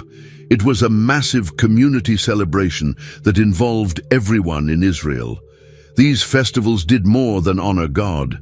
They created a rhythm of life that would keep Israel focused on their Creator. Every week, every month, every season had its special times of worship. The people would never forget who had brought them out of Egypt and given them the promised land. Words have power, especially when spoken to God. Chapter 30 deals with the serious matter of vows and pledges made to the Lord. Moses spoke to the heads of the tribes about this important topic. Beginning in verse 2, "If a man makes a vow to the Lord or swears an oath to bind himself by some agreement, he shall not break his word. He shall do according to all that proceeds out of his mouth." When a man made a promise to God, that promise was absolutely binding. There were no takebacks, no changing of minds, no excuses. If someone vowed to give something to the Lord or promised to do something for him, they had to follow through completely. But the situation with women was more complicated because of the family structures of that time. A young woman living in her father's house was under his authority. If she made a vow and her father heard about it but said nothing, the vow stood. But verse 5 explains what happened if her father disapproved. But if her father overrules her, on the day that he hears, then none of her vows nor her agreements by which she has bound herself shall stand. And the Lord will release her, because her father overruled her. The same principles applied to married women. If a wife made a vow, and her husband heard about it, but remained silent, the vow was binding. However, verse 8 shows the husband's authority, but if her husband overrules her on the day that he hears it, he shall make void her vow, which she took, and what she uttered with her lips, by which she bound herself, and the Lord will release her. There was one important exception. A divorced woman or widow had no male authority over her. So verse 9 states clearly, also, any vow of a widow or a divorced woman by which she has bound herself shall stand against her. The timing was crucial in all these situations. The father or husband had to object on the same day he heard about the vow. If he waited until later to disapprove, it was too late. The vow remained binding. But there was a catch for men who tried to manipulate this system. Verse 15 warns, but if he does make them void after he has heard them, then he shall bear her guilt. If a husband heard about his wife's vow, stayed quiet, and then later tried to cancel it, he would be responsible for breaking the promise to God. These laws protected both the authority structure of families and the sacredness of promises made to God. They also protected women from making commitments their families couldn't afford or that would cause family problems. The underlying message was clear. Promises to God are serious business. Whether made by men or women, rich or poor, young or old, vows create real spiritual obligations that must be honored. The time had come to settle accounts with Midian.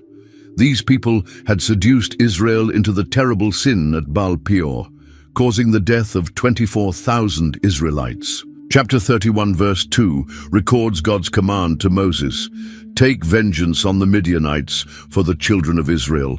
Afterward you shall be gathered to your people." This would be Moses' final military campaign.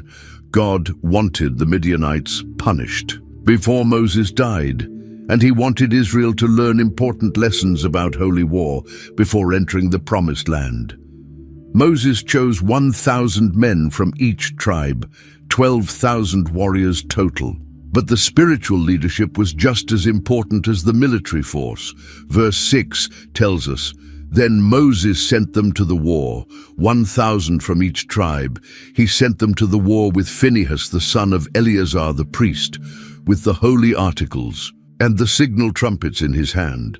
Phinehas, the priest who had stopped the plague at Baal Peor by killing Zimri and Cosbi, would lead the spiritual side of this battle. He carried the holy articles and the silver trumpets that would coordinate the attack. The battle was a complete victory. Verse 7-8 describes the result. And they warred against the Midianites, just as the Lord commanded Moses, and they killed all the males. They killed the kings of Midian with the rest of those who were killed, Evi, Rechem, Zur, Hur, and Reba, the 5 kings of Midian. Balaam, the son of Beor, they also killed with the sword. Notice that Balaam was among the dead. The prophet who had been forced to bless Israel had apparently joined the Midianites in their war against God's people. His greed and compromise finally caught up with him. The Israelites captured all the Midianite women and children, took their livestock and goods, and burned all their cities and camps. They brought everything back to Moses, Eleazar, and the congregation at their camp in the plains of Moab. But Moses wasn't pleased with how the battle had been conducted. When he saw that the soldiers had kept all the women alive, he became angry. Verse 15 records his sharp words, "Have you kept all the women alive?" Moses reminded them that these women had caused the plague at Baal Peor by following Balaam's advice to seduce Israel into sin. He commanded them in verse 17, "Now therefore kill every male among the little ones, and kill every woman who has known a man intimately." Only the young girls who had never been married were allowed to live. This seems harsh to modern readers, but God was protecting Israel from future corruption and establishing the principle that sin has consequences. The soldiers then had to undergo purification rituals. Anyone who had killed someone or touched a dead body was unclean for 7 days. They had to purify themselves and their captives on the 3rd and 7th days. All their clothing, leather goods, items made of goat's hair, and wooden objects had to be purified. Eleazar taught them how to purify metals by passing them through fire, while other materials were cleansed with the water of purification made from the red heifer ashes. When it came time to divide the spoils, God established specific proportions. Half went to the soldiers who had fought, and half went to the rest of the congregation. From the soldiers' half, 1 out of every 500 people and animals was given to Eleazar for the Lord. From the congregation's half, 1 out of every 50 was given to the Levites. The amount of plunder was staggering. The livestock alone included 675,000 sheep, 72,000 cattle, 61,000 donkeys, and 32,000 young women. The gold ornaments offered by the officers weighed over 420 pounds. Verse 49 records something remarkable about this battle. And they said to Moses, "Your servants have taken account of the men of war who are under our command, and not a man of us is missing." In a major military campaign involving 12,000 soldiers, not a single Israelite had died.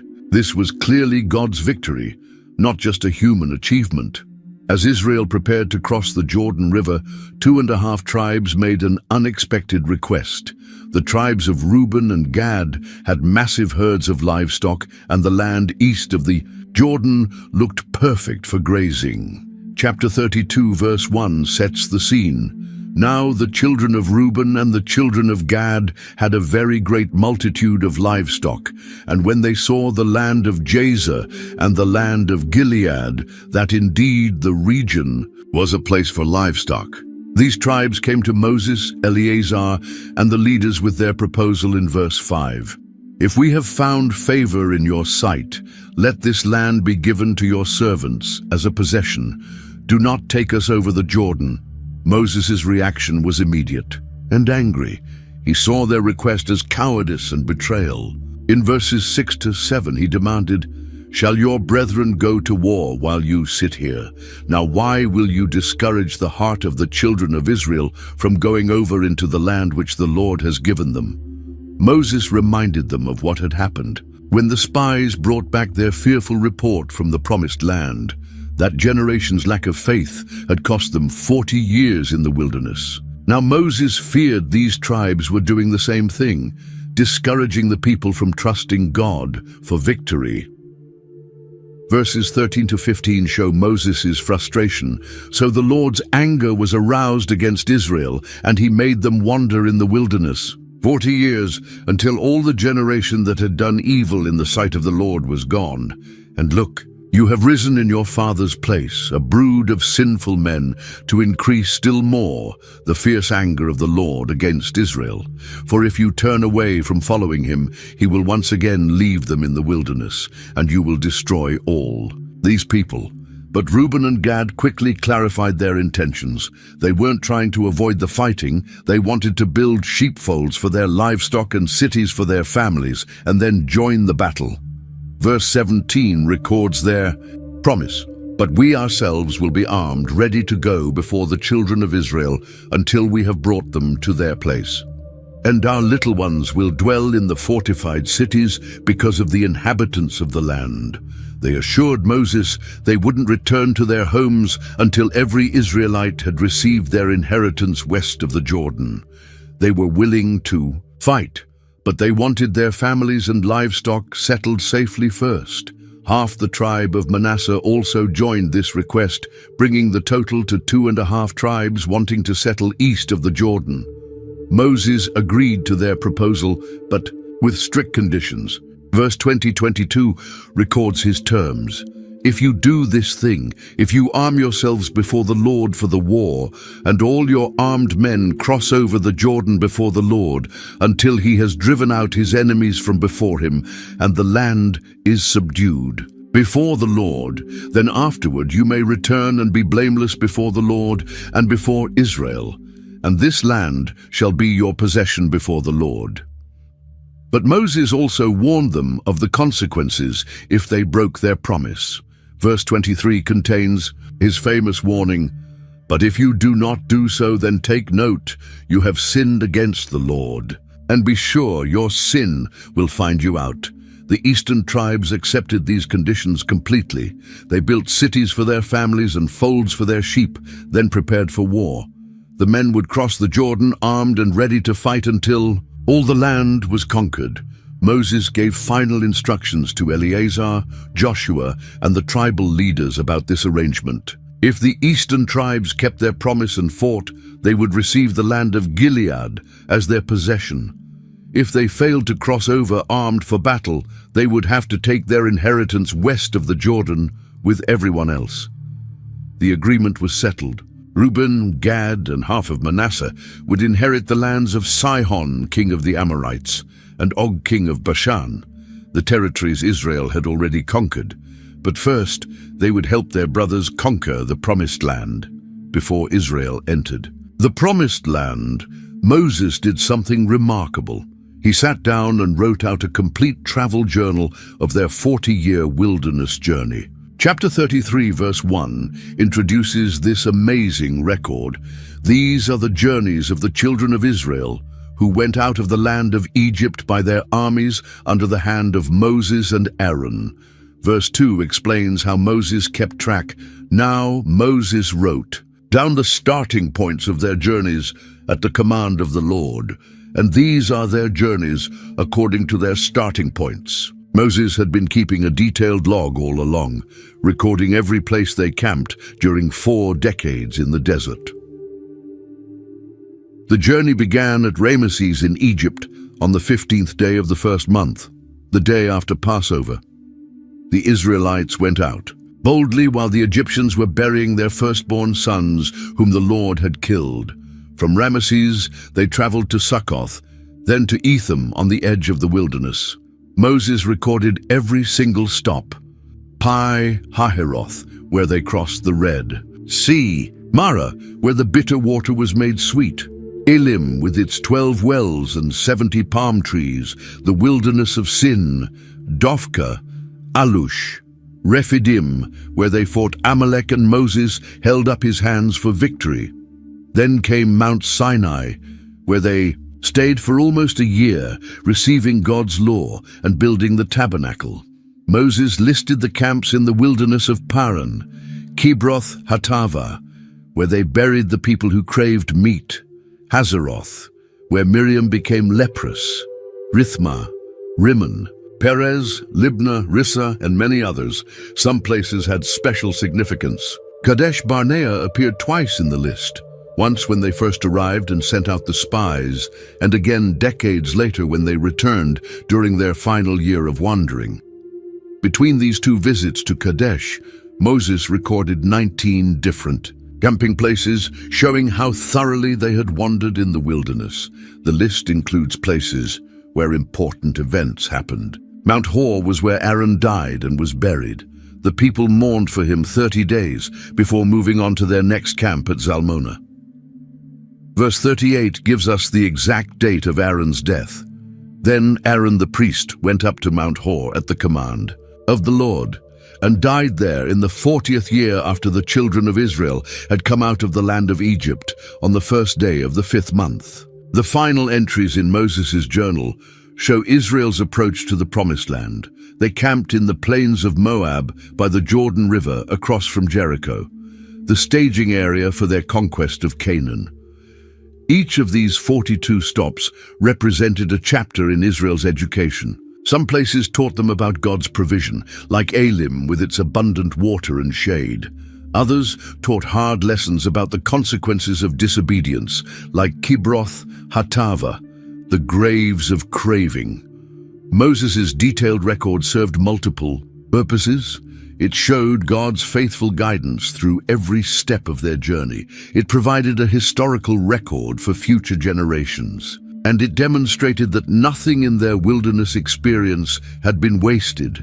Every stop had been part of God's plan to prepare them for the promised land. The journal also proved that God keeps his promises. He had said it would take 40 years for the rebellious generation to die in the wilderness, and the travel log showed exactly how that promise was fulfilled.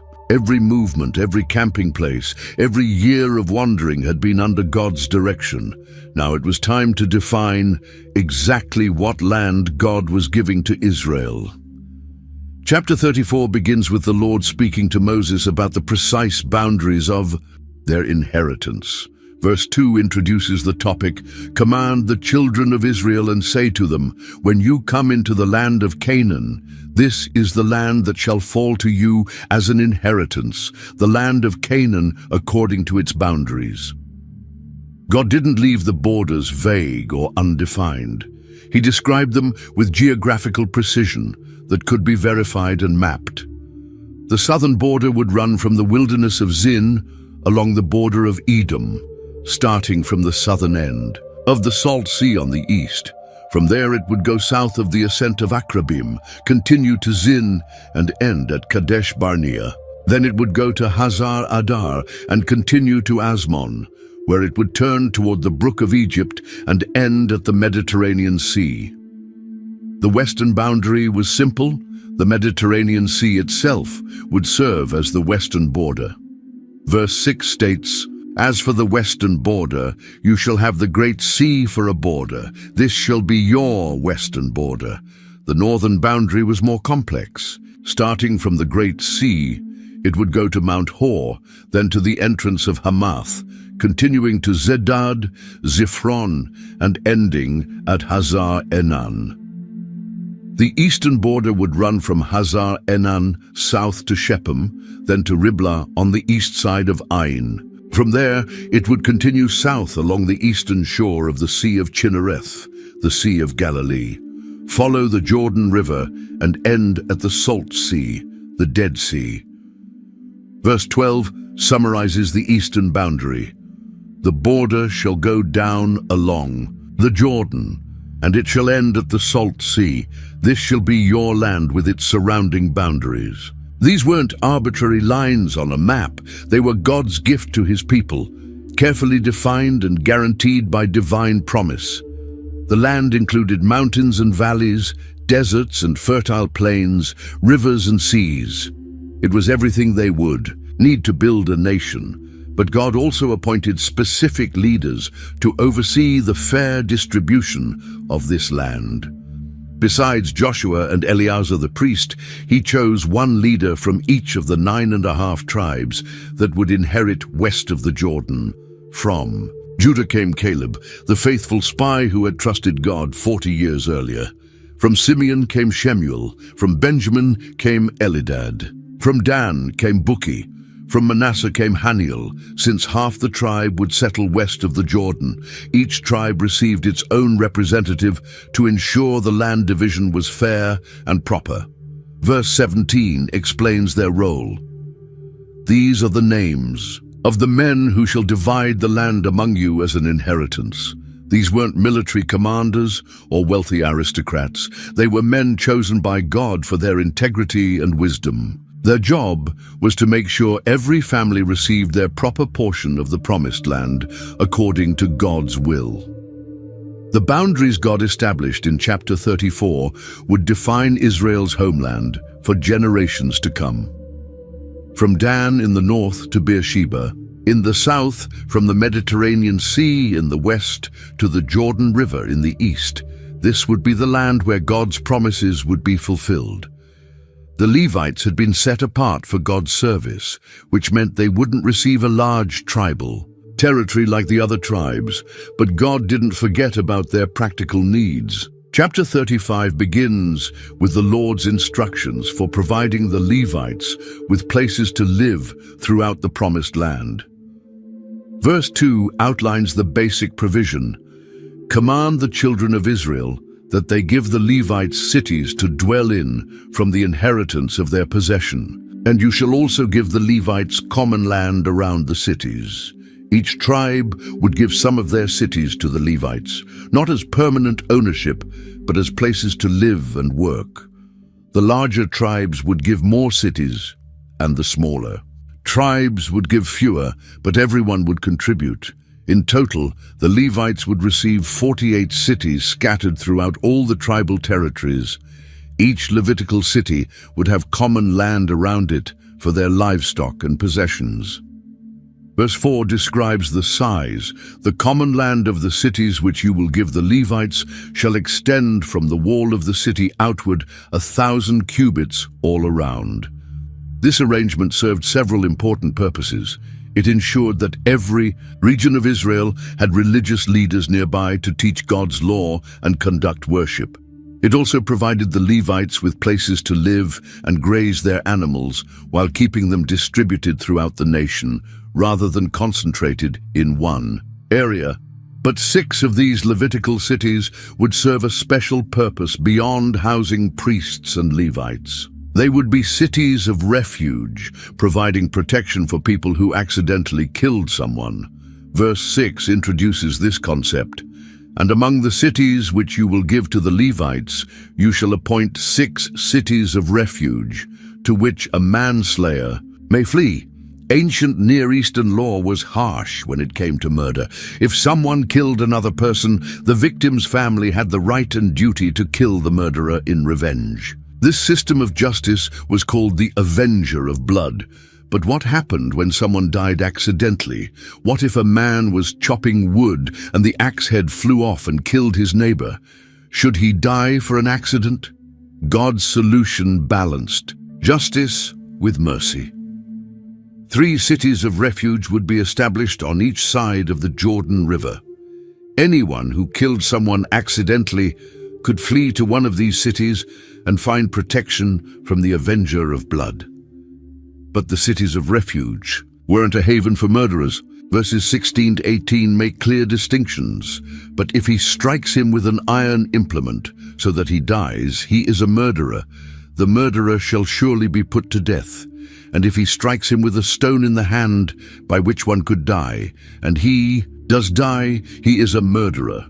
The murderer shall surely be put to death. Or if he strikes him with a wooden hand weapon by which one could die, and he does die, he is a murderer. The murderer shall surely be put to death. Intentional murder was still punishable by death. The cities of refuge were only for accidental killers. If someone killed in anger, hatred, or while lying in wait, they were murderers who deserved to die. When someone fled to a city of refuge, they couldn't just hide there indefinitely. Verse 12 explains the process. And they shall be cities of refuge for you from the avenger, that the manslayer may not die until he stands before the congregation in judgment. The case had to be tried before the congregation to determine whether the killing was accidental or intentional. If it was ruled accidental, the person could stay in the city of refuge and be safe. But there was a time limit. They had to remain in the refugee city until the high priest died. Only then could they return home safely. If they left the city of refuge before the high priest's death, the avenger of blood could legally kill them. Verse 27 makes this clear. And the avenger of blood finds him outside the borders of his city of refuge, and the avenger of blood kills the manslayer, he shall not be guilty of blood. These laws protected innocent life while maintaining justice. They also emphasized the value God places on human life. Even accidental death required consequences and separation. Murder couldn't be atoned for with money, only with the murderers. Life or, in cases of accidents, with exile and separation. Just as the book of Numbers was ending, one more legal issue needed to be resolved. Remember the 5 daughters of Zelophehad who had successfully argued for the right to inherit their father's land. Their victory had created an unexpected problem that threatened to disrupt God's careful plan for land distribution. Chapter 36. Verse 1 introduces the concerned parties.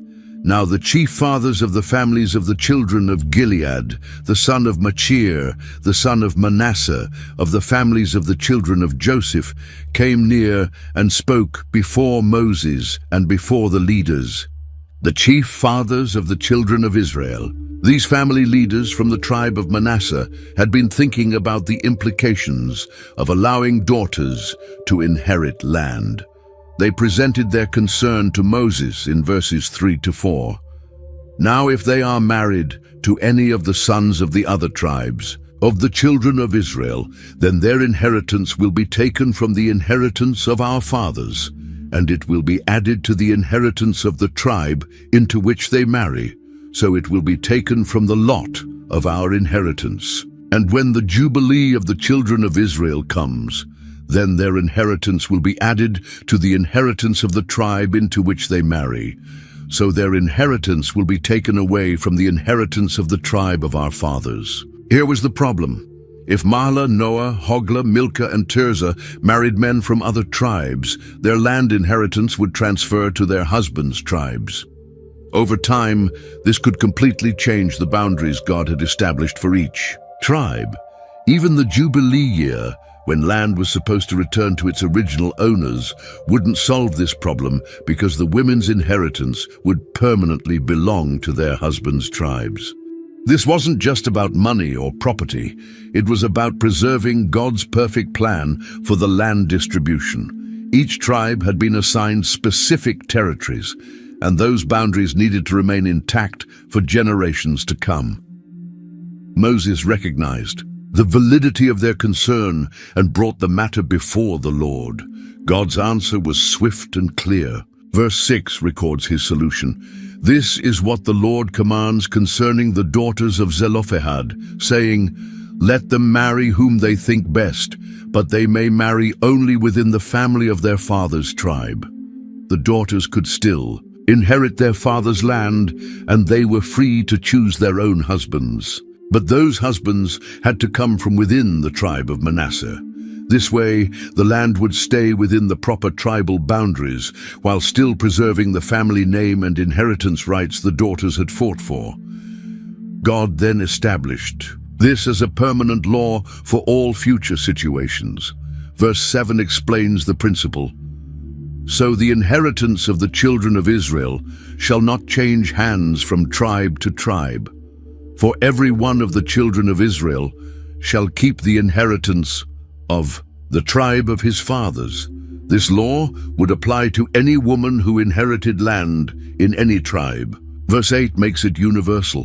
And every daughter who possesses an inheritance in any tribe of the children of Israel shall be the wife of one of the family of her father's tribe, so that the children of Israel each may possess the inheritance of his fathers.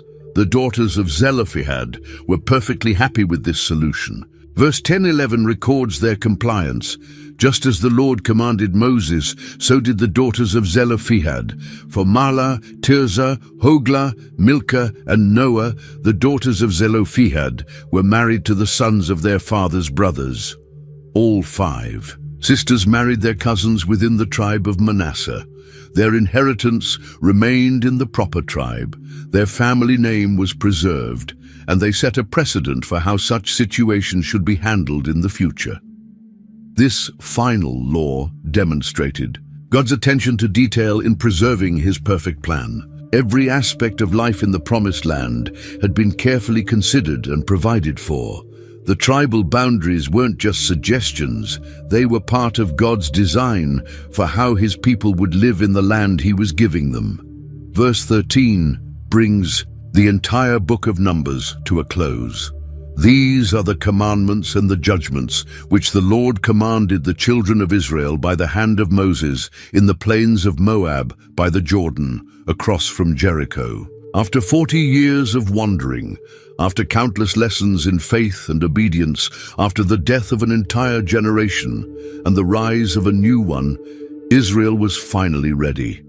They had God's laws, his leaders, his land boundaries, and his promises. The Promised Land lay just across the Jordan River, waiting for them to step forward in faith and take possession of everything God had prepared for them. If this deep dive into Numbers has opened your eyes to truths you've never seen before, I want to ask you to do 3 things. First, hit that subscribe button and ring the notification bell. We're just getting started on this journey through Scripture's hidden treasures. There are so many more biblical stories that will blow your mind when you see what's really happening beneath the surface. Second, share this video with someone who needs to hear these truths. Maybe it's a friend who thinks the Bible is boring, or a family member going through their own wilderness season. Numbers proves that God's Word is alive, relevant, and full of hope for anyone willing to look deeper. Third, let me know in the comments which part of Numbers surprised you the most. Was it the talking donkey, the bronze serpent, the earth-swallowing Korah? Or maybe it was discovering how every rebellion in the wilderness mirrors struggles in your own life. Remember, the same God who led Israel through the wilderness is leading you through yours. His promises haven't changed, His love hasn't diminished, and His plan for your life is just as detailed and purposeful as His plan was for Israel. Thanks for joining me on this incredible journey through Numbers. Until next time, keep digging deeper into God's Word, because the treasures you'll find there will change your life forever.